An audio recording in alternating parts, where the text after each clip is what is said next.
The footlights burned an amber wall before the tragic Duchess. She raised the silver goblet and spoke without a tremor. No dawn forgives what midnight leaves behind. Then drank. Her spine snapped rigid, breath tearing into a rasp that struck the front rows like cold iron. Her heel struck the floorboards, 3 deliberate strikes.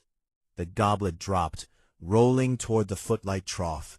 Her fingers clawed its edge as she fell, tearing loose a strip of blue gelatin filter and crushing it to her throat.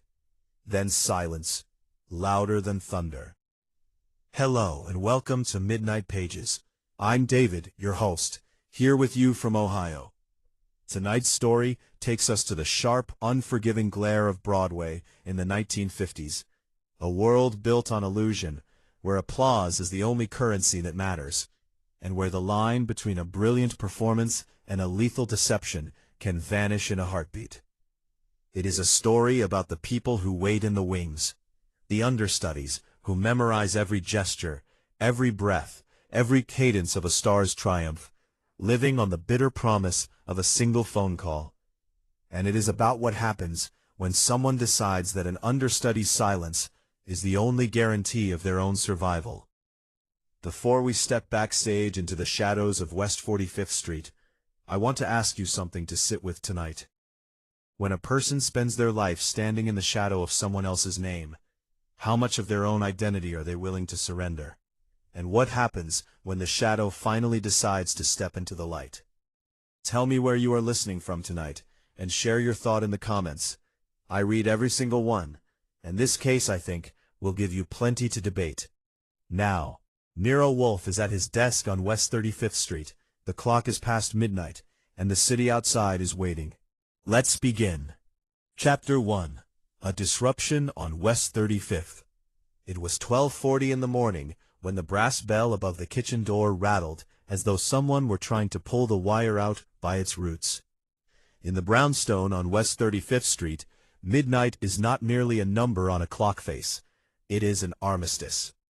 By 12:30, Nero Wolfe has usually finished his final bottle of Remer's beer, closed whatever oversized volume of history, biography, or obscure biology has engaged his interest, and begun the monumental calculation required to hoist a 1/7 of a ton out of the custom yellow leather chair.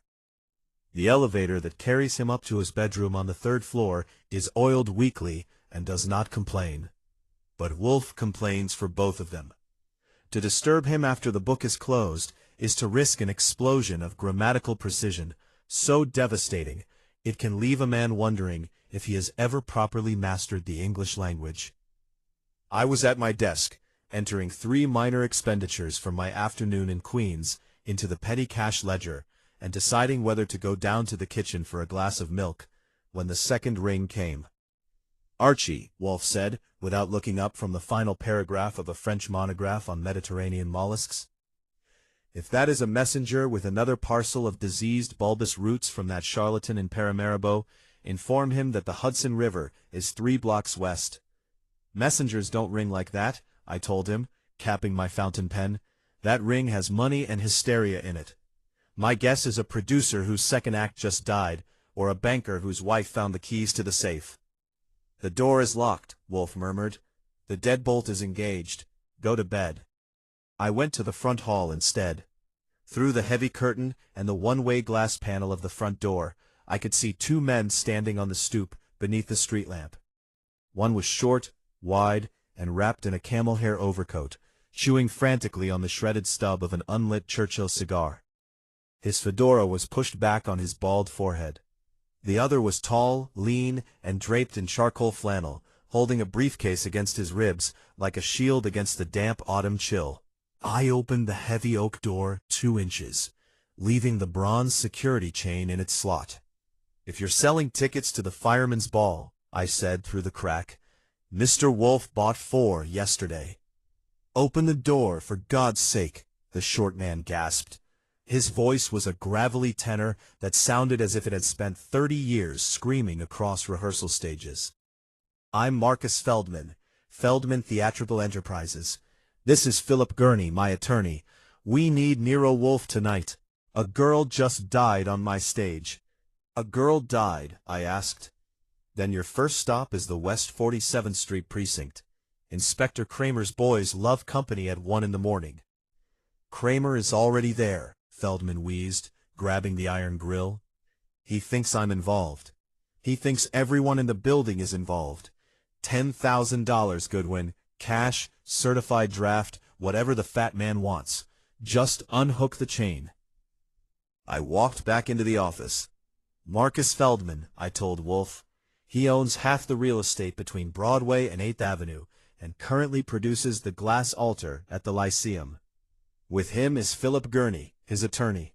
They have a certified check for $10,000, and they have a corpse.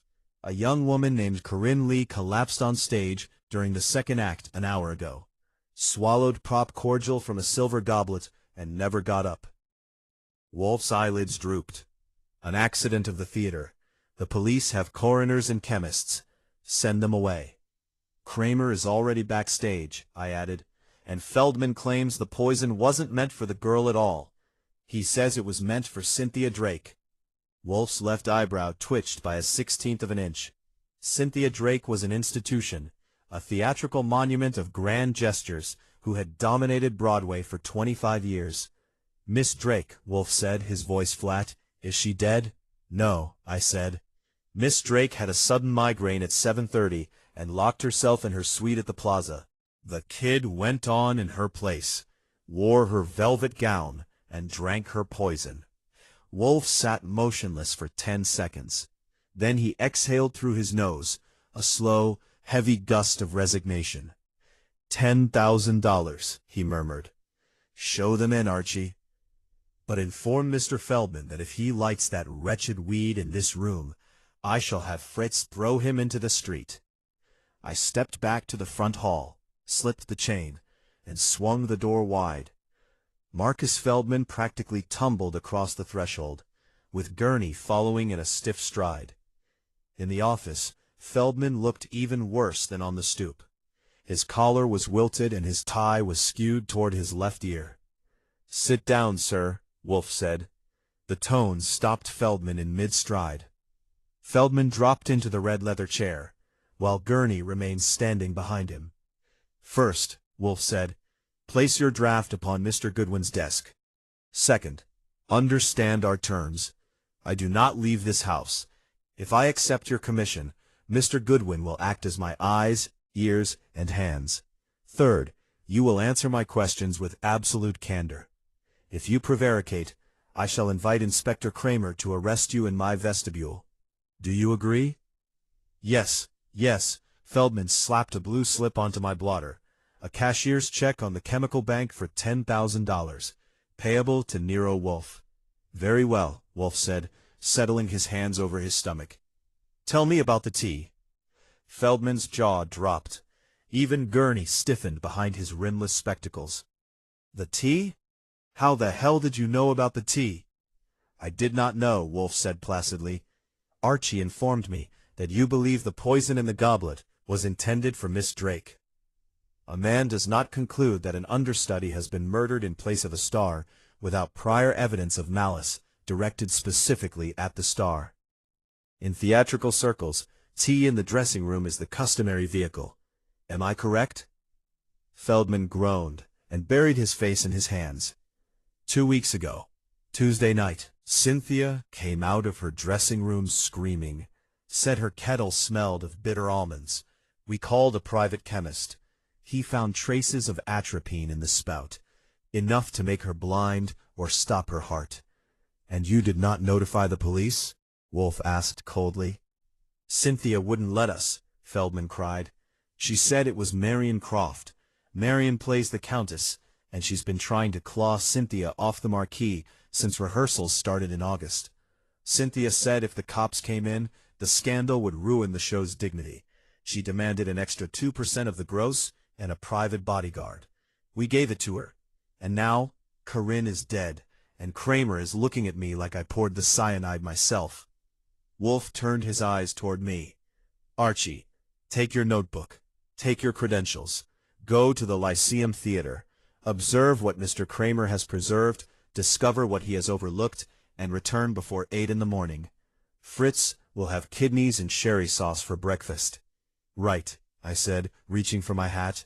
I'll try not to trip over the dead girl's shoes. Chapter 2. Behind the Velvet Curtain. By 2 in the morning, West 45th Street was a slick black trench, reflecting the neon ghosts of shuttered theaters. Rain was misting down from low gray clouds, the kind of New York drizzle that greases a trench coat.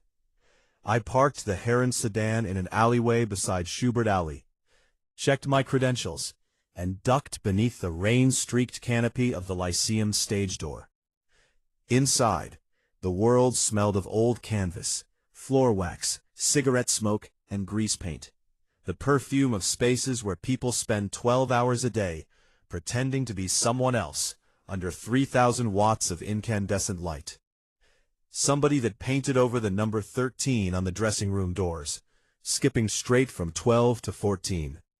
And out on the bare stage, a single bulb burned on a wobbly stand in the center of the boards. Because no stagehand in his right mind leaves a house dark without a ghost light lit to keep the place from swallowing itself whole. The hierarchy was written into the plaster. The star suite sat on the ground floor beside the stage door. The featured players 1 flight up, and the understudies climbed 3 more flights of iron stairs to cubicles under the roof, close enough to hear the applause and never quite close enough to touch it. A uniform from the West 47th Street precinct was sitting on an upturned crate by the call board, reading a racing form. He looked up, recognized my hat, and sighed. "Oh, hell, Goodwin," he muttered. "The inspector told us if you showed up, we were to let you wander around until you broke an ankle. Main stage is locked down. The medical examiner rolled the girl out an hour ago through the scene dock. Cramer is upstairs in the manager's office, ripping Arthur Vance into paper ribbons. If you're looking for someone who isn't crying, try the prop shop down under the stage." I took the iron circular staircase down into the basement. Overhead, thick iron steam pipes clanked and hissed, running between massive timber columns that held up the main deck. At the far end of a narrow brick corridor, pale yellow light spilled through an open doorway marked Oliver Gage, Properties and Electrical Furnishings. The room was jammed to the ceiling with 30 years of theatrical deception. Wooden swords with silver leaf peeling from their hilts, papier-mâché roasts, shelves of glass decanters, and workbenches littered with wood shavings, fish glue, and chemical tins. In the center of the room, sitting on a tall wooden stool under an adjustable work lamp fitted with a deep blue glass shade, was Oliver Gage. Gage was nearing 70, hunched and hollow-chested, with thin gray hair plastered across a high spotted forehead. His fingers were stained yellow from nicotine and shellac. He was holding a pair of heavy, serrated shop shears, methodically trimming the edges of a cardboard mask. "Shop's closed," Gage rasped, without looking up. His voice sounded like dry shingles sliding across each other. "Cops already took the goblet. Took the silver tray, too. Took the bottle of blackberry cordial from the shelf. If you're from the Daily News, I've got a wooden mallet behind the door." "I work for Nero Wolfe," I said, leaning against the door jamb. "Marcus Feldman sent me." Gage set the shears down with a deliberate metallic clink. He picked up an oily rag and began wiping his thumbs with slow care. "Wolfe, the fellow down on 35th Street who grows orchids. What does he want with me?" "I want to know how the goblet got to the tray," I said. "And whose hands touched it between 7 o'clock and the time Corinne Lee swallowed what was in it." "Standard routine," Gage said. "The Duchess's silver goblet sits on the green felt shelf in cabinet 4, locked with a brass padlock. I have the key. Arthur Vance, the stage manager, has a duplicate. Nobody else." "Who opened it tonight?" "I did," Gage said, "at 7:15. Took the goblet out, wiped it with a clean cotton towel, and set it on the prop table in the stage left wings. Beside it, I placed the decanter of cordial, blackcurrant syrup, tap water, and a pinch of citric acid. I mix a fresh quart every Tuesday in a gallon jug in the shop. Did you pour the drink into the goblet? No, Gage replied. The script calls for Marion Croft, the Countess, to pour the drink on stage at the start of Scene 2, carry it across to the side table, and leave it for the Duchess in Scene 3. Arthur Vance inspected the decanter at 7:30. And when did you find out Cynthia Drake wasn't going on? Gage's mouth curled into a thin, bitter line. 7:40. Drake's maid called from the plaza, said the great lady had a migraine that made the walls look yellow, and she couldn't face the lights. Vance ran through the dressing rooms, hollering for Corinne Lee. Corinne was 22, but she stepped out on that deck at 8:30 like a soldier. She knew every syllable of that script. She gave them a performance, Goodwin, better than Drake ever gave them. And then, Act 2, Scene 3, Gage whispered, his knuckles turned white against the workbench. Corinne walked to the side table, picked up the goblet Marion had poured, spoke her line, "No dawn forgives what midnight leaves behind," and drank. Then she wasn't an actress anymore. Did you notice anything unusual when she fell? Gage frowned. She kicked the floorboards 3 times, like a drummer's rim shot, and she tore a sheet of blue gelatin right out of the No. 4 footlight trough as she went down. Cramer had the fingerprint boys take the gelatin, but it had no marks, except sweat. Why blue gelatin? No. 4 footlight trough holds the cold wash for the night scene in Act 3, Gage explained. 5-inch sheets of blue Roscoline gel in brass frames. Her hand caught the frame as she hit the apron. An accident. Spasm of the muscles. Maybe, I said. I climbed back up to the main stage and walked out onto the apron. The auditorium was dark and freezing cold.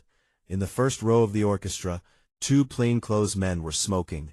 On the bare pine boards, a white chalk outline marked where Corinne Lee had died. Near the apron, a dark, sticky stain showed where the goblet had overturned. It smelled sharply of medicinal bitterness cutting through blackcurrant syrup. Beside the chalk mark of her left hand, the footlight bracket was bent backward. The blue gel was in Cramer's kit, but right where her heel had struck the timber 3 times, there was a series of tiny parallel indentations in the soft wood. Not shoe scuffs, small, rhythmic, mechanical impressions, like the teeth of a serrated tool. I sketched the marks in my notebook and headed for the street. Cynthia Drake was waiting at the plaza, and I wanted to see her before the morning papers hit the kiosks. Chapter 3. The Star in the Greenroom. The Plaza Hotel at 3:30 in the morning has a silence that requires generations of carpet, marble pilasters, and elevator operators sworn to solemn discretion. Suite 1204 smelled of gardenias, Turkish cigarettes, and French brandy.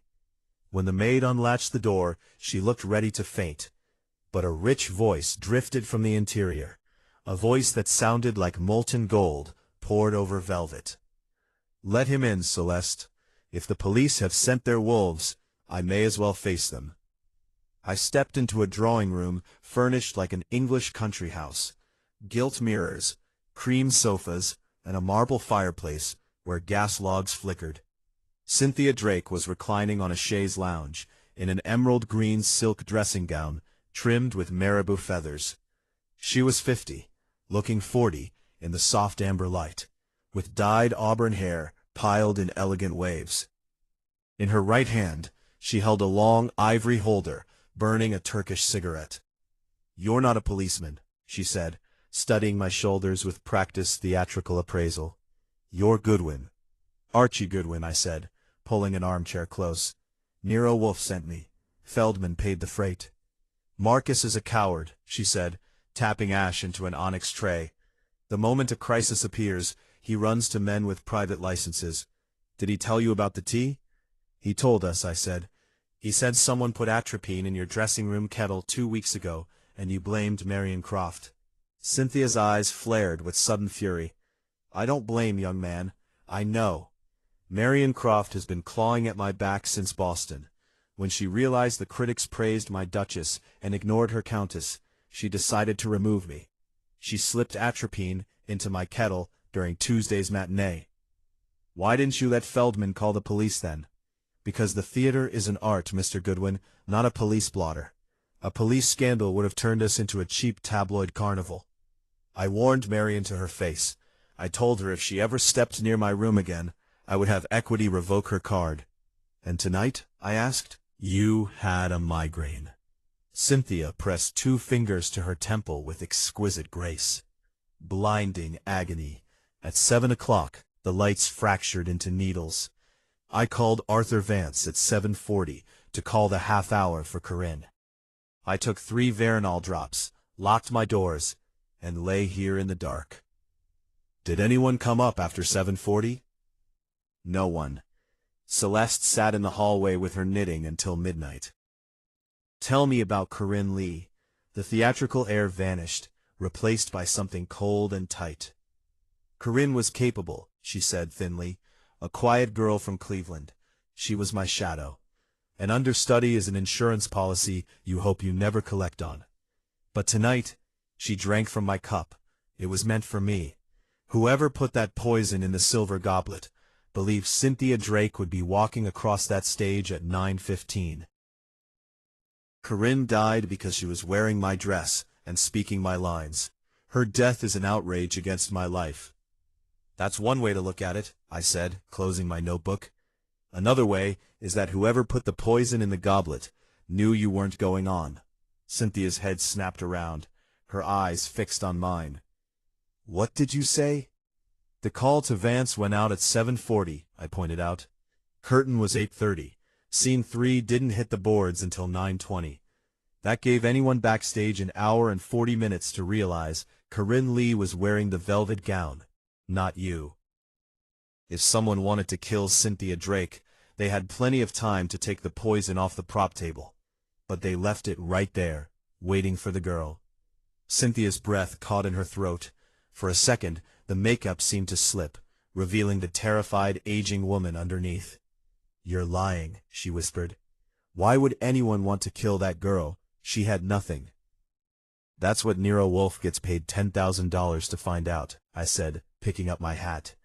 Sleep well, Miss Drake, and if you decide to have another cup of tea, boil the water yourself. Chapter 4. The Rival and the Hairpin. Dawn was breaking over Manhattan by the time I reached West 46th Street. Marion Croft lived on the top floor of a brownstone 3 blocks from the Lyceum. When I climbed the 4 flights, Marion was standing in her doorway in a camel's hair robe, holding a mug of black coffee and a burning Chesterfield.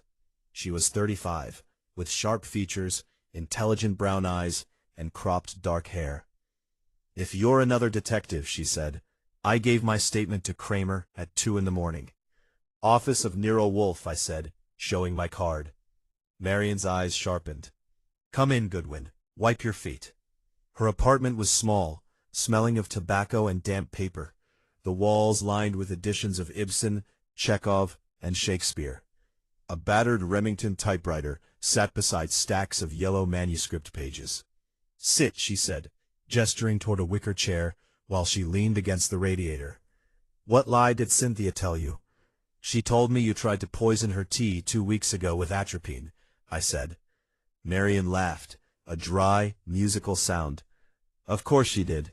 Cynthia lives on venom and publicity. 2 weeks ago, the Schuberts came to the matinee to look at the show for a road tour. They told Feldman Cynthia was overplaying the Duchess like an amateur, and that if they went to Chicago, they wanted me in the lead. Cynthia found out that night. And the tea? Cynthia staged it herself, Marion said coolly. She locked herself in her room, made a scene with an empty vial, and dropped my tortoiseshell hairpin right by the kettle. Your hairpin? A carved Spanish hairpin I lost 3 days earlier on the rehearsal piano, Marion said. Cynthia stole it from the lost and found basket. She knew that if she threw a public fit about being poisoned, Feldman wouldn't dare replace her with me. It worked. Feldman gave her a contract extension and a raise the next morning. Did you tell Cramer? Cramer is a cop. He thinks actresses steal silverware. Tell your boss to check Beller's Apothecary on 44th Street. Cynthia's chauffeur was seen in there buying atropine eye drops 3 days before the incident. I made a mental note of that. Now tell me about tonight. You were on stage with Corinne in Scene 2. Marian's face grew somber. Corinne was luminous, Goodwin.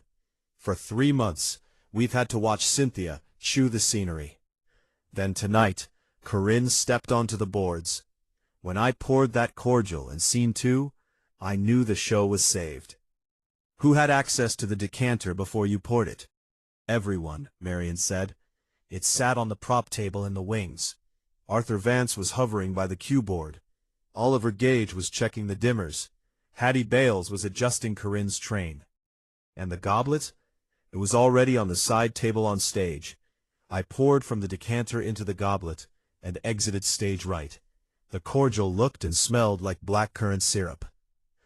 Did you see Corinne touch the footlights when she fell? Marian looked at me, her eyes widening. I heard the crash from the wings.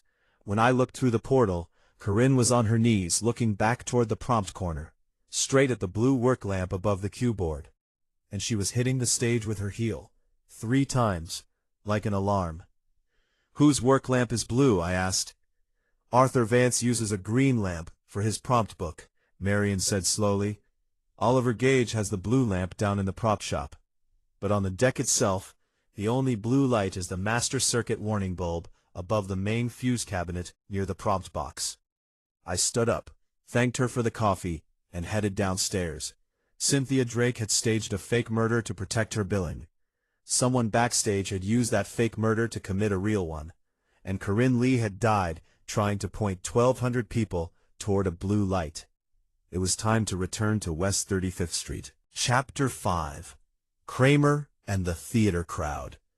By 7:45 in the morning, the aroma of Fritz Brenner's kitchen was drifting down the hall, smelling of browned butter, shallots, and kidneys braised in dry Spanish sherry. In a world where actresses swallowed poison and producers wept over checks, Fritz's kitchen was the one immovable sanctuary. I washed my face, combed my hair, and entered the dining room as the grandfather clock struck 8.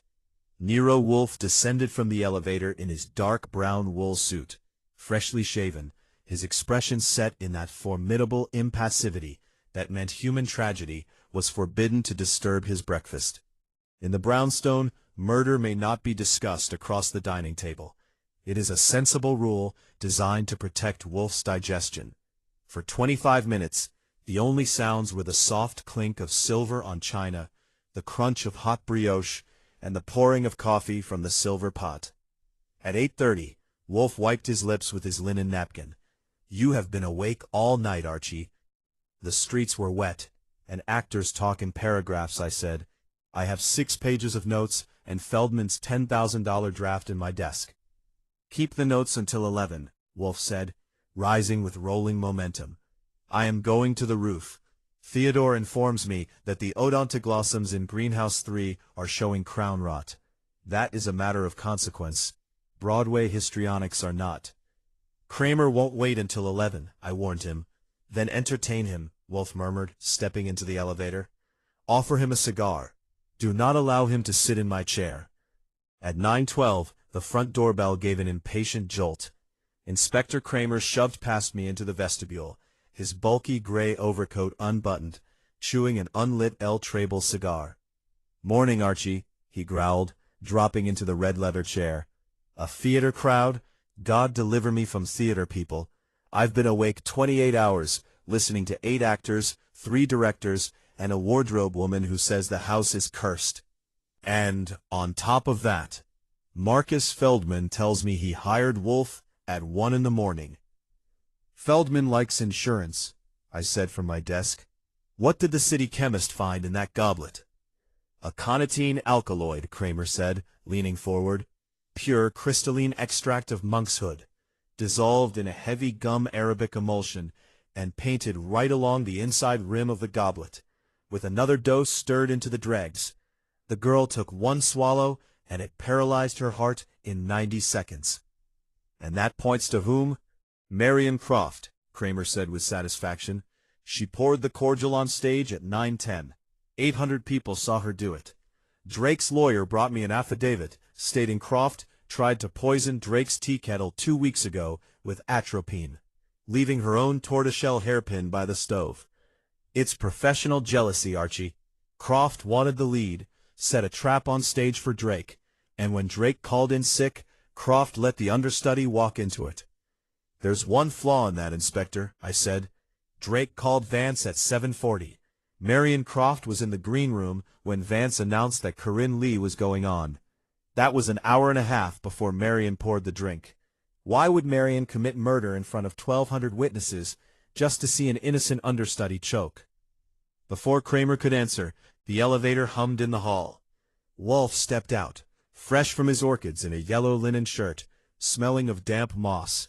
He crossed to his desk, lowered his bulk into the yellow chair, and rang twice for beer. Fritz brought 2 chilled bottles of Remmers. Wolfe poured with practiced artistry, drank half the glass, and settled his eyes on Cramer. "Good morning, Inspector." "Save the pleasantries, Wolfe," Cramer rumbled. "If you've got something that clears Marion Croft, let's hear it. Otherwise, I'm booking her for homicide at noon." Wolfe closed his eyes, then opened them cold. "Inspector, if you arrest Miss Croft today, you will provide the newspapers with sensational folly and ensure that the actual murderer of Corinne Lee escapes. You know who it is?" "I know your hypothesis is puerile," Wolfe said. "Miss Croft did not poison the kettle. Miss Drake staged that incident herself to extort concessions from her producer. If you examine the sales records at Beller's Apothecary on 44th Street, you will discover that Miss Drake's chauffeur purchased the atropine under a pseudonym 3 days prior." Cramer stared, his unlit cigar dropping to his knee. "Drake staged it?" "Precisely," Wolfe said. "A tawdry stratagem of declining talent. But tonight's murder was not a charade. Corinne Lee was killed deliberately, with malice directed specifically at her. Do not disgrace your office by arresting a scapegoat." Cramer rose, his fists clenched in his overcoat pockets. "I'll check Beller's, but by God, Wolfe, if you're holding out evidence on a murder charge, I'll have your license yanked. You hear me?" "I hear you, Inspector," Wolfe murmured, lifting his beer. "Archie, show the gentleman out." Chapter 6. Saul Panzer shadows the queue. When the front door slammed behind Inspector Cramer with a force that shook the leaded glass in the vestibule, the office settled back into its customary dignity. Wolfe took a slow sip of his beer, set the glass on the copper coaster, and looked across at me. "Archie?" "Yes, sir." "Report." I opened my notebook and gave it to him straight, verbatim and without decoration, exactly the way he likes it. I gave him Oliver Gage in his sawdust basement, the locked prop cabinet, the decanter of blackcurrant syrup, the 2 duplicate keys, and the blue work lamp. I gave him the chalk outline on the pine boards of the stage, the sticky aconite stain, and the curious serrated tool marks where the girl's heel had drummed 3 times against the timber. Then I gave him Cynthia Drake reclining like Cleopatra at the plaza, her unpaid bills, and Marion Croft's icy disclosure regarding Beller's Apothecary on 44th Street. When I finished, Wolfe sat motionless for 3 full minutes. His eyes were half closed, his breath rising and falling with rhythmic calm, his hands resting lightly on the curve of his belly. "The blue gelatin," Wolfe murmured, without opening his eyes. "Yes, sir. Tore it right out of the number 4 footlight trough as she died, held it against her throat. And her heel struck 3 times. 3 distinct taps," I said. "Gage heard it. Marion Croft heard it from the wings. It sounded like a stage cue." "A cue," Wolfe repeated. "Or an identification." His eyes opened. They were wide, clear, and sharp. "Archie, phone Saul Panzer." I reached for the telephone immediately. In our line of work there are plenty of men who carry private badges and call themselves operatives, but there is only one Saul Panzer. Saul doesn't look like a detective. He looks like a quiet, mournful tailor who took a wrong turn on Delancey Street. He wears a shapeless brown tweed cap, suits that have never seen a press, and shoes that make no sound on wet cobblestones. But he has the eyes of an eagle, the patience of a stone wall, and a memory that can reproduce the license plates of 50 cars parked along 7th Avenue in 1938. I dialed his number in the West 40s. When Saul answered on the third ring, his voice was quiet, raspy, and ready. "Saul," I said. "Archie, West 35th Street, right now." "20 minutes, Archie," Saul said, and hung up. He made it in 18. When Fritz showed him into the office, Saul took off his wet cap, shook the droplets into his palm, and stood respectfully before Wolfe's desk. "Good morning, Mr. Wolfe." "Hello, Archie." "Sit down, Saul," Wolfe said cordially. He had a profound respect for Saul Panzer, which was extraordinary considering Wolfe's general opinion that 9/10 of the human race were congenital simpletons. "I have a task that requires your singular discretion. You are familiar with the Lyceum Theater on West 45th Street?" "The Glass Altar," Saul replied instantly. "Marcus Feldman production. The understudy was killed on stage last night. Radio reports say aconite poison." "Precisely," Wolfe said. "The stage manager is a man named Arthur Vance. He is approximately 45, nervous, balding, with an habitual twitch beneath his left eye, and he carries a black leather promptbook under his left arm as though it were the Holy Scripture. At this moment he is undoubtedly at the Lyceum, attempting to placate Mr. Feldman and avoid the police. I want you to shadow him." Saul nodded once, his dark eyes absorbing the details like blotting paper. "Where do you want him followed, Mr. Wolfe?" "Everywhere," Wolfe said. "Observe who approaches him. Observe every phone booth he enters, every parcel he deposits or receives. In particular, determine why a stage manager whose theater is in the hands of the homicide squad should feel it necessary to falsify his own records." Saul's head tilted slightly. "Falsify records, sir?" Mr. Goodwin observed that Mr. Vance's behavior backstage was characterized by acute panic.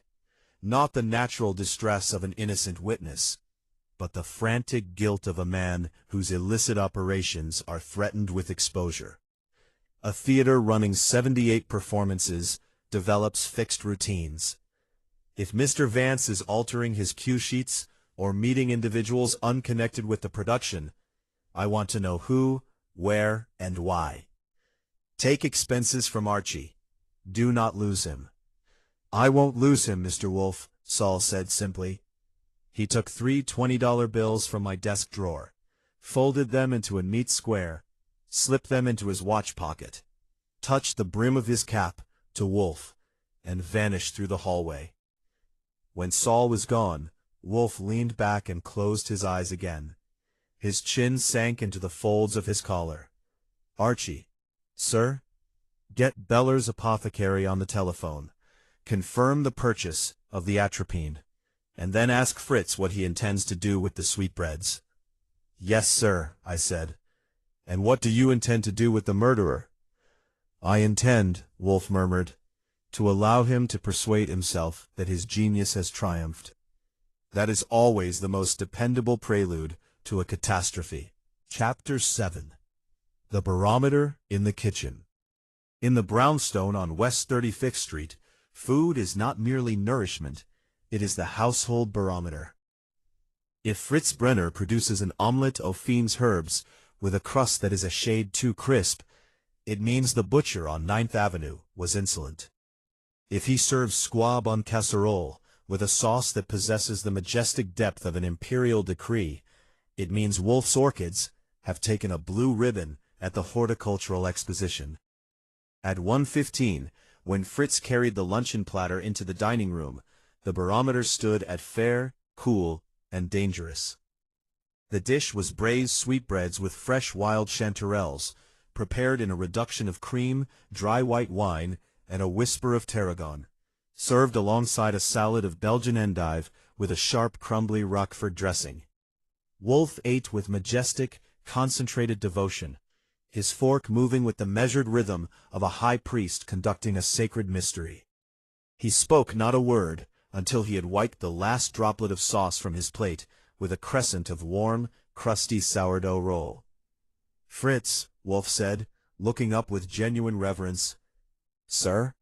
Fritz smiled from the doorway, his white linen apron spotless. "The tarragon," Wolfe murmured. "You took it from the southern window box this morning." "At 10 o'clock, sir, while the dew was still upon the leaf." "Magnificent," Wolfe said, sighing deeply. "A triumph of restraint. We shall have coffee in the office. Archie, bring the beer."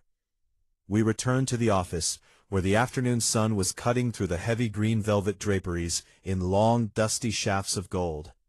I placed 2 chilled bottles of Remmers beside Wolfe's blotter and sat at my desk to deliver my report on the morning's telephone work. "Beller's apothecary confirmed it," I said, leaning back. "Old man Beller was terrified when I mentioned the district attorney's office. He admitted that 12 days ago a man wearing a dark chauffeur's livery came in with a handwritten note purportedly signed by Dr. Kenneth Ross of the Park Avenue Clinic, requesting 2 ounces of 5% atropine solution for an ophthalmic wash. The chauffeur paid in cash. Beller identified a photograph of Cynthia Drake's driver from the newspaper archives. The staged poisoning is nailed down so tight you couldn't slip a razor blade into it." "Satisfactory," Wolfe said, opening his first bottle with the small brass opener. "A vain, foolish woman whose arrogance has created an admirable smokescreen for a much more sinister enterprise."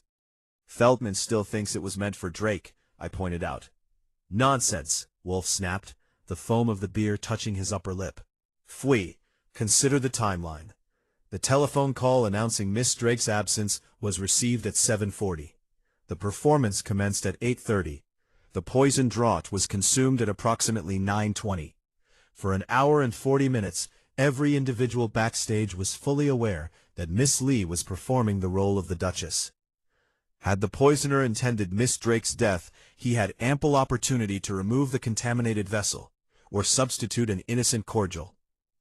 To suggest that a murderer would permit a proxy to consume his poison, thereby forfeiting his objective and alerting his intended victim, is an insult to elementary intelligence. Miss Lee was the deliberate target. "Then why use the stage goblet?" I asked. "Why not slip it into her coffee backstage, or poison her sandwich?" "Because," Wolfe said, leaning forward, his eyes gleaming, "the stage offered an incomparable defense. By utilizing the goblet that Miss Drake was originally scheduled to drink, the murderer ensured that the police, the press, and the public would immediately conclude that the star was the target, and the understudy, a tragic accident. It was an almost flawless disguise, a real homicide hiding beneath the shadow of a staged theatrical feud." Before I could answer, the telephone on my desk rang.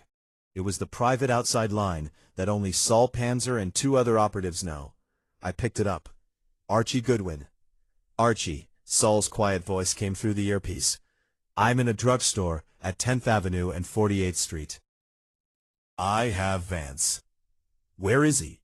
"He's sitting in a booth at the back of the Blue Star Diner across the street," Saul reported. "He left the theater at 12:30 carrying a flat leather dispatch case. He walked straight down to the diner. At 12:45, he met a man I know by sight, Lefty Morosco." "The ticket scalper?" "The same," Saul said. "Morosco runs the black market ticket syndicate for the Schubert Alley houses." Vance handed him a thick manila envelope from the dispatch case. Morosco opened it under the table. It was full of theater ticket stubs and cash. Then Morosco handed Vance a carbon ledger book. They had a violent argument. Vance was sweating and shaking his fist. Morosco shoved the book in Vance's face, pointed toward the street, and walked out. Vance is still in the booth, drinking black coffee and trying to tape together a torn page from his prompt book. I looked across at Wolfe and repeated Saul's words verbatim. Wolfe's eyes narrowed. A small, cold smile touched the corners of his lips. "Saul," Wolfe spoke toward the telephone, "bring Mr. Vance to this office. If he is reluctant, inform him that Inspector Cramer is currently reviewing the backstage ticket records with the Fraud Bureau of the District Attorney's Office. He will accompany you with alacrity." "Right, Mr. Wolfe," Saul said, and hung up. I put the phone in its cradle and looked at Wolfe. So Vance was skimming the house seats. "Naturally," Wolfe said. "A common backstage corruption. but we shall see if his larceny was merely financial, or if his prompt book holds a darker notation. Chapter 8. The Altered Promptbook. It took Saul Panzer 40 minutes to deliver Arthur Vance to West 35th Street.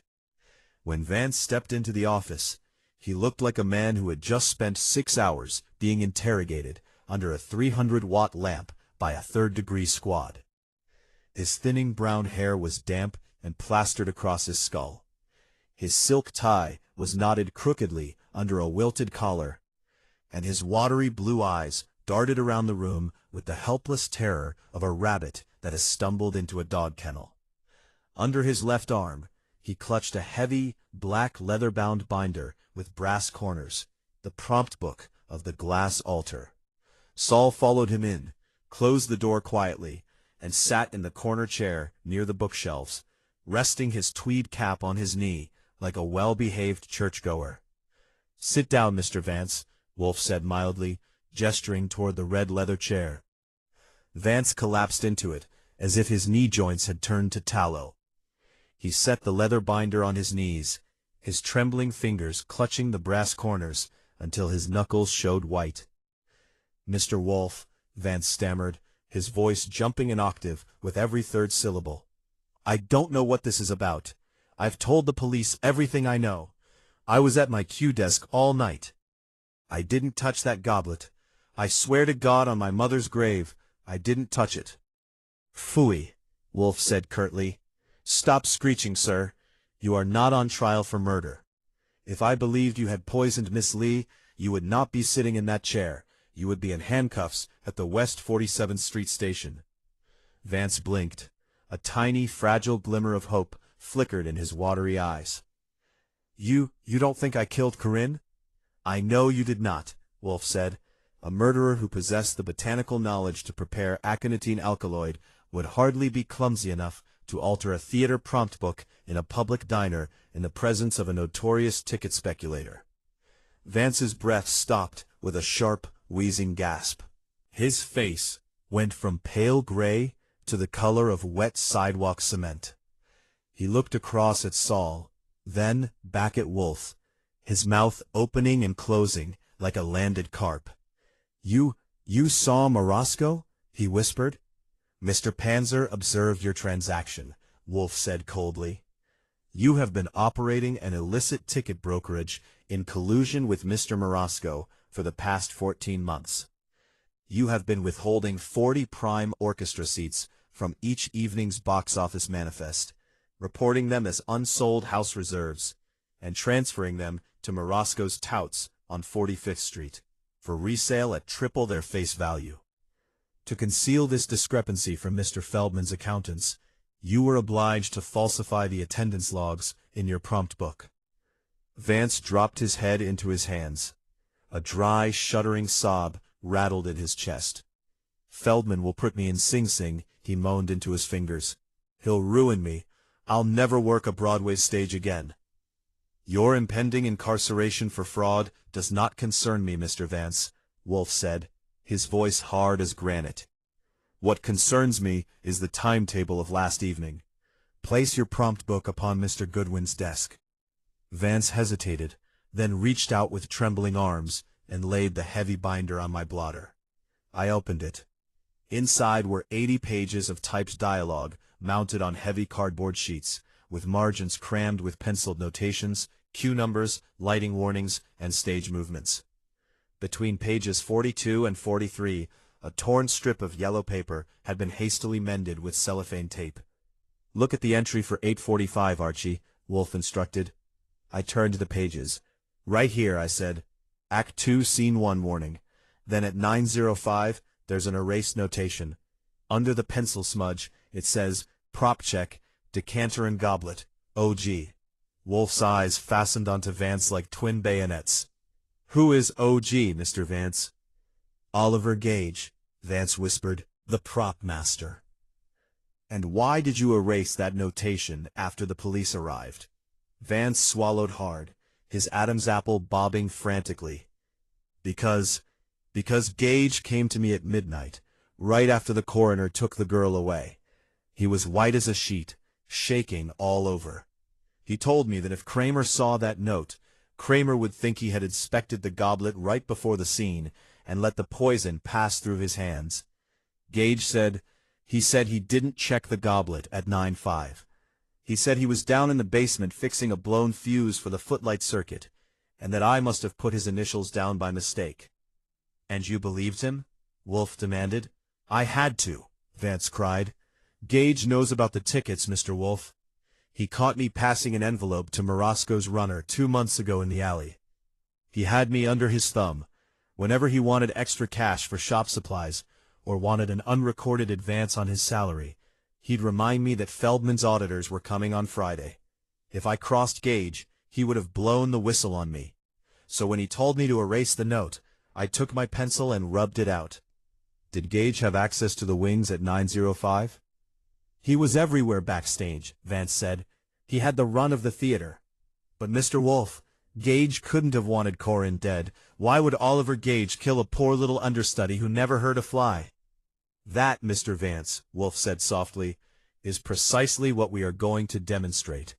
Archie, take Mr. Vance into the front room. Lock the door. Do not permit him access to a telephone. Come on, Arthur, I said, taking Vance by the elbow and hoisting him out of the chair. You're going to sit on Fritz's horsehair sofa and contemplate the advantages of honest accounting. When I came back into the office after locking Vance in the front room, Wolfe was leaning back with his hands folded across his chest, staring at the ceiling. Well, boss, I said, sitting at my desk, that clears Vance of the murder, and it puts Oliver Gage squarely in the spotlight. It does more than that, Archie, Wolfe murmured. It illuminates the single physical anomaly that has baffled Mr. Cramer's investigators from the beginning. You mean the blue gelatin? Precisely, Wolfe said, opening his eyes. The blue gelatin, the 3 heel taps, and the serrated impressions upon the timber of the apron. Phone Mr. Feldman, phone Miss Drake, phone Miss Croft, and Mr. Gage, and then phone Inspector Cramer. Inform them that at 9 o'clock this evening, in this office, the performance of the glass altar will conclude. Chapter 9. The first door opens. By 7 o'clock that evening, the rain had ceased, leaving West 35th Street wrapped in cold, blue autumn twilight. The office was quiet, except for the crackle of a beechwood fire in the hearth. At 7:10, the doorbell rang. It was Marcus Feldman, accompanied by Philip Gurney and Cynthia Drake. Feldman had insisted on arriving early, terrified by radio rumors that Marion Croft was about to be booked. He steered Cynthia into the office as though she were a fragile porcelain vase. Cynthia was dressed for tragedy, in a black Persian lamb coat over a midnight blue gown, clutching a black lace handkerchief. She sank into the red leather chair with studied elegance. "Mr. Wolfe," she said, her voice rich with melodic sorrow, "I find this spectacle repellent. That poor child, Corinne, she died in my stead. If Marion Croft has confessed, why must we prolong the agony?" Wolfe set aside an auction catalogue of rare prints and looked at her. "Miss Drake, you are an artist of established reputation. It is therefore astonishing that your taste in drama is so execrable." Cynthia stiffened. "What did you say?" "I said your performance is offensive," Wolfe replied evenly. "You did not come here to mourn Miss Lee. You came because you are terrified that your dishonest stratagems are about to be exposed." Feldman squawked. "Wolfe, Cynthia was the victim. Somebody tried to kill her 2 weeks ago." "No one tried to kill her," Wolfe said. "Archie, the paper." I laid the carbon statement from Beller's apothecary in front of Philip Gurney. 12 days ago, Wolfe said, your chauffeur, Joe Vitale, purchased atropine sulfate at Beller's under a forged prescription. He delivered it to you at the plaza. You introduced the atropine into your own kettle, spilled a few drops upon the tray, dropped Marion Croft's stolen tortoiseshell hairpin by the stove, and screamed that your co-star was trying to murder you. Feldman stood up so fast, his chair skidded across the floor. You faked the tea? I gave you 2% of the gross. I hired private bodyguards. She did, Wolfe said. A squalid maneuver to prevent the Schuberts from replacing her with Miss Croft for the national company. Cynthia's posture collapsed. The lace handkerchief fell to the carpet. It was just a warning, she whispered, looking every day of her 50 years. Feldman was going to cut me loose. I had to protect myself. I didn't hurt anyone. It was just theater, Marcus. Theater? Feldman bellowed. Corinne Lee is in the morgue. Silence. Wolfe's palm struck the mahogany desk with the crack of a pistol shot. Miss Drake did not poison Corinne Lee, Wolfe said coldly. Her vanity is boundless, but her courage is microscopic. What she did was create the perfect illusion. By persuading the world that an assassin was stalking her, she provided the true murderer with an incomparable disguise.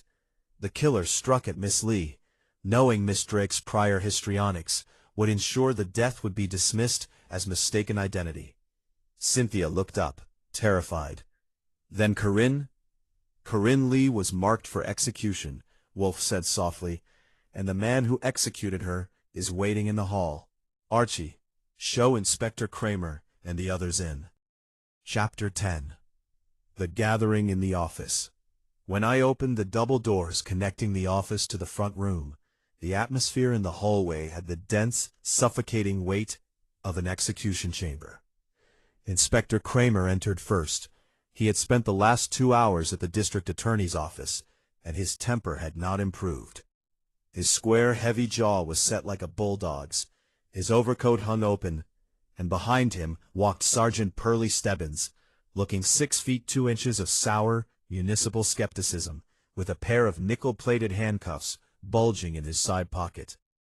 Behind the police came the rest of the company. Marion Croft walked in with her head high, dressed in a simple, beautifully tailored dark gray flannel suit. She took the armchair near the bookshelves, folded her gloved hands in her lap, and looked around the room with cool, detached irony. Arthur Vance followed, creeping along the wall like a ghost that had been evicted from a graveyard, clutching his black leather prompt book to his chest as though it might stop a bullet. And last came Oliver Gage. The prop master was wearing his Sunday suit, a shiny blue serge that smelled strongly of mothballs and stale pipe tobacco, 2 sizes too small for his long, knobby frame. He held his gray fedora in both hands, turning the brim around and around with his yellowed, stained fingers, his reamy eyes darting beneath his taped spectacles from Wolfe to Cramer, and then to the floorboards.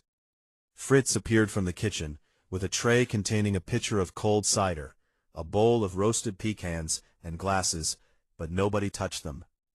In the brownstone, when the red leather chair and the auxiliary chairs are filled, the air turns electric. It is the moment Archie Goodwin earns his salary. Notebook open on the slide of my desk, 3 sharpened pencils ready, and one eye on the door to make sure nobody gets sudden ideas about the Hudson River. Cramer didn't sit down. He planted his heavy feet on the Persian rug in front of Wolfe's desk, stuck his unlit cigar into the corner of his mouth, and leaned forward with his fists on his hips. "All right, Wolfe," Cramer rasped. "You've got your audience. Feldman's lawyer made me promise to hold off booking anyone until you spoke your piece. You told me this morning that Croft didn't do it. You told me Drake staged the tea, which your boy Archie checked out at Beller's. Fine, that wipes out the tea, but it doesn't wipe out the fact that Corinne Lee died on that stage from aconitine, and the person who poured that cordial was Marion Croft." Marion didn't flinch. She merely tilted her head and smiled thinly at Cramer. "Inspector," Wolfe said, his voice quiet, steady, and utterly relaxed. "Your fidelity to the obvious would be touching if it were not so disastrously inefficient. Consider the absurdity of your position. You assert that Miss Croft, intending to murder Miss Drake, prepared a poisoned chalice. That when Miss Drake failed to appear, Miss Croft nevertheless carried the chalice onto the stage, poured the cordial in the presence of 800 spectators, and permitted an innocent understudy to drink it before her eyes. For what purpose? To gratify an impulse of random slaughter? To ensure her own immediate arrest by 1,200 witnesses? Cramer chewed his cigar viciously. I said she might have hated the kid too. Phooey, Wolfe snapped. Miss Croft's professional ambitions are directed toward prominence, not the electric chair. She had nothing to gain from Miss Lee's demise, and everything to lose. Moreover, the poison was not introduced when Miss Croft poured the cordial. Cramer's brow furrowed. The city chemist said. The chemist reported that aconitine was present in the cordial and on the inner rim of the goblet, Wolfe said. He did not report because he could not know the sequence of application. Consider the vessel itself. Mr. Gage, illuminate us. The silver goblet used in Act 2. Describe its preparation. Every head in the room turned toward the back corner. Oliver Gage stopped turning the brim of his hat. His knobby fingers tightened on the felt. He looked up through his taped spectacles, his dry, raspy voice sounding like a rusted gate swinging in the wind. I told Goodwin, Gage said slowly. I told him last night. I took the goblet out of Cabinet 4 at 7:15. I wiped it with a clean towel. I put it on the prop table in the stage left wings beside the decanter. And the decanter? Wolfe asked. When was that filled? I mixed the blackcurrant syrup Tuesday afternoon, Gage muttered. Kept it in a gallon jug in the shop. I filled the stage decanter at 7 o'clock. Inspector Cramer, Wolfe said, turning back to the police officer, did your chemist examine the remaining cordial in the decanter on the prop table? Cramer hesitated. His jaw worked on the cigar. Yeah, he grunted reluctantly. He did. And the result? Negative, Cramer admitted, the word tasting like vinegar in his mouth. The cordial in the decanter was pure blackcurrant syrup, water, and citric acid, not a trace of aconitine. A collective gasp swept through the office. Marcus Feldman's eyes bulged. Marion Croft leaned forward, her dark eyes flashing. Philip Gurney sat up straight as an arrow. Then the cordial wasn't poisoned, Feldman cried. The decanter was clean. Precisely, Wolfe said. Miss Croft poured innocent cordial from an untainted decanter. The lethal agent was already waiting in the silver goblet. It had been applied to the interior surfaces and the rim in a heavy suspension of gum arabic, a transparent, water-soluble adhesive that remained dormant until the liquid was poured into it, dissolving the alkaloid and releasing it into the draft. Wolfe's gaze swept the room, resting for a fraction of a second upon each face. That brings us, Wolfe continued, to the question of access. Who had custody of the goblet? Who possessed the key to Cabinet 4? Who had the chemical competence to formulate an aconitine suspension with gum arabic? And above all, who had a motive, not against Cynthia Drake, but against Corinne Lee? Arthur Vance had a key, Cynthia Drake cried out, pointing a trembling finger at the stage manager. Vance, Wolfe said coldly, is a petty embezzler who is selling house seats to a ticket scalper named Morosco. His presence in the box office during the critical scene is verified by 3 independent witnesses. He is entirely innocent of blood. Wolfe shifted his massive bulk in the yellow chair. His eyes narrowed, focusing with terrible, immovable precision upon the man in the blue serge suit in the far corner. Which leaves you, Mr. Gage. Chapter 11. The Blue Gelatin and the Shears. The silence that fell upon the office was not the theatrical quiet of a Broadway auditorium. It was the suffocating vacuum that precedes a lightning strike. Oliver Gage sat motionless in his blue serge suit, holding his fedora against his stomach. A thin, cold smile touched his lips. Me? Gage rasped softly. You're dreaming, Wolfe. I've worked 50 years in the theater. I don't poison girls. I set props. You set props, Wolfe agreed, his voice low and relentless. And you steal them. Marcus Feldman blinked. Steal? What props? 3 weeks ago, Wolfe said, your insurance underwriters required an appraisal of the historical furnishings of the Lyceum. Among them was a set of 16th-century Venetian silver. 2 chalices, a flagon, and a salver, presented to the theater by the estate of Edwin Booth, valued at $18,000. Feldman's mouth dropped. The Booth silver is locked in the prop vault.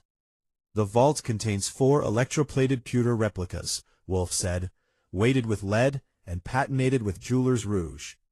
The genuine Renaissance silver was removed 6 months ago, melted down or fenced in Newark. The man who possessed the metallurgical skill and custody to effect that substitution was Oliver Gage. Gage's fingers twitched against his hat brim. Prove it, fat man. Corinne Lee proved it, Wolfe said softly. Miss Lee was paid $20 a week to assist in stage inventory. 2 weeks ago, being the daughter of an Ohio silversmith, she examined the Booth chalice with a magnifying glass and recognized modern electroplate. She confronted you, Mr. Gage. She didn't say a word to me, Gage snarled. She gave you until opening night in Chicago to restore the originals or face Mr. Feldman, Wolfe said. Exposure meant Sing Sing and the ruin of your life. You had to silence her. And then Miss Drake presented you with a miraculous opportunity. Miss Drake staged her absurd poison tea incident, filling the theater with rumors of a phantom assassin. You realized that if Corinne Lee died on that stage, everyone would assume Cynthia Drake was the target, and that the understudy perished by tragic accident. Cramer stared at Gage with cold fury. Wolfe, how do you tie Gage's hands to the goblet? Through the dying intelligence of Corinne Lee, Wolfe said. He leaned forward, resting his forearms on the desk. When Miss Lee swallowed that draught, she felt the immediate numbness of aconite. In the 10 seconds before her motor functions failed, she performed 2 deliberate actions to identify her murderer. Wolfe held up one finger. First, her left heel struck the floorboards 3 times. In the theater, 3 sharp strikes upon the stage deck is the strike cue that summons the property master to clear the scene. She was calling the prop master to the stage. Wolfe raised a second finger. Second, as she collapsed, she tore away a strip of blue gelatin filter from number 4 footlight trough, clutching it to her throat. Why blue gelatin? Because she was pointing to the basement shop. Mr. Gage's bench is illuminated by a lamp fitted with a deep blue glass shade, the only blue lamp in the Lyceum. Wolfe's eyes bore into Gage. Aconitine alkaloid in gum arabic dries upon silver with a milky iridescence under white light. Under ordinary illumination, the coating is instantly noticeable. But under monochromatic blue light, that iridescence becomes completely invisible. Mr. Gage lacquered that goblet in his basement shop beneath his blue lamp, using aconite extracted from Munchausen tumors. Gage sprang up, his hat falling. You're guessing. You can't prove I touched that silver. Archie, the envelope, Wolfe said. I handed Wolfe the glassine envelope. Inside was a tiny triangular sliver of blue gelatin. Wedged beneath the scrollwork of the goblet's base, Wolfe said, Mr. Goodwin discovered this fragment of blue gelatin. It was severed by a pair of heavy shears with serrated blades, such as property craftsmen use to cut filters. Furthermore, when Miss Lee collapsed, her heel struck a pair of serrated shop shears that had been dropped upon the timber earlier that evening, leaving parallel indentations in the pine. Wolfe looked at Cramer. Inspector, send Sergeant Stebbins to Gage's bench. The microscopic imperfections of his serrated shears will match the cut on this gelatin fragment, and forensics will find aconitine upon the camel hair brush beside his blue lamp. Gage lunged for the door, but Pearly Stebbins stepped into his path like an iron safe, twisting Gage's collar with one hand and snapping the steel handcuffs with the other. Gage sagged against Stebbins, weeping hoarsely. She was going to ruin me. 50 years of building props for other people to take the bows, and that little Midwestern bitch was going to send me to prison for silver nobody had looked at since 1910. Get him out of here, Pearlie, Cramer growled. He turned to Wolfe, tossing his unlit cigar into the wastebasket. Well, Wolfe, you pulled it off. I observed what was evident, and declined to be diverted by Miss Drake's histrionics, Wolfe said. Good evening, sir. Chapter 12. The Quiet on 35th Street. It took 20 minutes to clear the office. Marcus Feldman left first, his camel hair coat flapping around his calves, dragging Philip Gurney by the sleeve as he muttered frantic calculations about how to reopen the glass altar on Monday night with Marion Croft as the Duchess. He had already forgotten that a girl had died on his stage. He was already thinking about the marquee lettering and whether the Schubert Road contract could be expanded to 16 weeks. Cynthia Drake followed him, her Persian lamb pulled tight around her throat, her head down, leaning heavily on the arm of her French maid. She didn't look at Wolfe, she didn't look at me, and she didn't look at Marion Croft. She looked like an empress whose throne had turned into an orange crate, stepping into the dark street to find that the applause had stopped and the theater had locked its doors. Marion Croft was the last of them to leave. She stood by the office door for a moment, adjusting the collar of her gray flannel suit, looking at Nero Wolfe with those sharp, clear, intelligent brown eyes. Mr. Wolfe, she said quietly. Wolfe inclined his head by 1/8 of an inch. Miss Croft.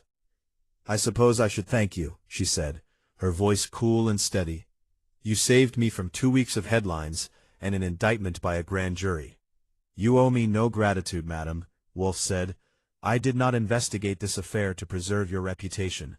I investigated it to earn Mr. Feldman's $10,000. You are an able actress. I trust your future performances will rely upon your talent, rather than the morbid curiosity of the public. A small, genuine smile touched the corners of Marion's mouth, the first real smile I had seen in that house since the case began. Good night, Mr. Wolfe, she said. She turned to me. Good night, Archie. If you ever want to see an honest play, come to the Lyceum next week. I'll leave 2 tickets in your name at the box office. Saul Panzer likes the orchestra circle. She laughed, touched my arm with a gloved hand, and went out into the hall. The heavy front door swung shut with a solid, reassuring thud, and the lock clicked into place. The brownstone was quiet again. The fire in the hearth was down to a bed of glowing beechwood embers, casting a deep ruby light across the Persian rug and the spines of the leather-bound books along the wall. Outside, 35th Street was dark and still, the city's distant traffic sounding like the faint, rhythmic surf of an ocean that knew enough to keep its distance.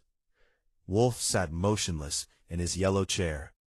He reached out with his left hand and gave the brass bell cord above his desk 2 deliberate tugs. A minute later, Fritz appeared, carrying a wooden tray. On it were 2 chilled bottles of Remmer's beer, a freshly polished Pilsner glass, and a tall glass of cold Jersey milk for me. Fritz set the beer beside Wolfe's blotter, placed the milk on my desk, and looked at Wolfe with quiet Swiss satisfaction. There is cold roast duck in the larder, sir, Fritz said, with spiced crab apples and watercress. At 11, Fritz, Wolfe murmured, not before. Fritz bowed and vanished toward the kitchen. Wolfe uncapped the first bottle, poured with his customary majestic precision, and watched the golden foam settle against the crystal rim. He lifted the glass, took a long, slow draught, closed his eyes, and let out a deep, contented sigh that seemed to begin in the soles of his shoes. I leaned back in my swivel chair, propped my heels on the edge of the open-bottom drawer, and took a sip of my milk. Well, boss, I said, another Broadway hit. You took a fake near-miss, a ticket-skimming stage manager, and a dead understudy, and turned them into 10 grand in the bank and a clean slate for Cramer. You realize, of course, that Feldman is going to plaster your name all over the theater pages on Sunday. Wolfe opened his eyes by a slit. If Mr. Feldman uses my name in connection with his wretched enterprise, Archie, you will instruct Mr. Gurney that we shall institute proceedings for defamation of character. Sure, I grinned. We'll sue him for 15 cents and an autographed picture of Cynthia Drake." Wolfe shuddered, a monumental ripple that traveled through his vast expanse of waistcoat. "Do not mention that woman's name in this room," he muttered. Her voice was an assault upon syntax, and her histrionics were an insult to the art of deception. "What about Corinne Lee?" I asked, looking at the empty red leather chair, where Cynthia had wept and Vance had trembled. She was the only real one in the whole bunch. Wolfe set his beer glass down on the copper coaster. He looked across the office toward the dark window, where the reflection of the green desk lamp wavered like an emerald beacon in the glass. "An understudy, Archie," Wolfe said softly, and for once his voice lacked its usual arrogant edge, carrying instead a dry, measured weight that sounded almost gentle. "Is an emblem of human patience waiting upon human frailty. She memorizes another person's glory, walks in another person's shadow, and waits for a catastrophe to grant her an existence." Miss Lee was gifted, disciplined, and honest. It is the tragedy of her profession that her finest performance was played before 1,200 people who did not understand the dialogue until the curtain had fallen. He reached for his book, the French treatise on Mediterranean mollusks, and opened it to the page marked with the linen strip. "Go to bed, Archie." "Yes, sir," I said. I finished my milk, carried the empty glass down to the kitchen, and came back to switch off my desk lamp. Wolfe was already deep in his chapter, his lips moving faintly as he translated the French periods to himself, the beer glass resting within easy reach of his fingers. I stood in the doorway for a moment, looking at him, solid, immovable, 400 pounds of stubborn genius anchored behind his mahogany desk, the one fixed point in a town that changed its mind every 20 minutes. Outside, Manhattan was humming its endless tune, full of people looking for an entrance, rehearsing their lies, and praying they'd never miss their cue. But inside the brownstone, on 35th Street, the clock on the mantelpiece ticked its steady, quiet approval. And Nero Wolfe turned the page. And there you have it. An understudy's silence, a theater built on shadows, and a murder that hid behind the vanity of a star. I've been thinking all evening about what Nero Wolfe said at the end of that case, about what it means to spend your life waiting in the wings, memorizing someone else's triumph, hoping that human frailty will finally give you your moment on the stage. Corinne Lee had the talent. She had the discipline. But in the end, what made her extraordinary wasn't the line she spoke as the Duchess. It was the courage she showed when the lights began to fade. In the 10 seconds she had left, she didn't weep, and she didn't panic. She used the stage she had earned to point the finger of truth straight at the darkness behind the curtain. At the beginning of tonight's story, I asked you a question. When a person spends their life standing in the shadow of someone else's name, how much of their own identity are they willing to surrender? And what happens when the shadow finally decides to step into the light? I'd love to know what you think now that you've heard the full story. Did Corinne pay too high a price for her integrity, or was her final performance the only one that truly mattered? Leave your thought in the comments. I'll be there reading every single one. If Midnight Pages is where you come when the world goes quiet, and you want a good mystery told the right way, thank you for being here with me tonight. If you haven't subscribed yet, hit that button now, so the next story finds its way to your evening. There are plenty more cases in the files, and another one is already waiting. This is David. Good night from Ohio. Wherever you are tonight, may you find your own spotlight, and may the truth always have the final word.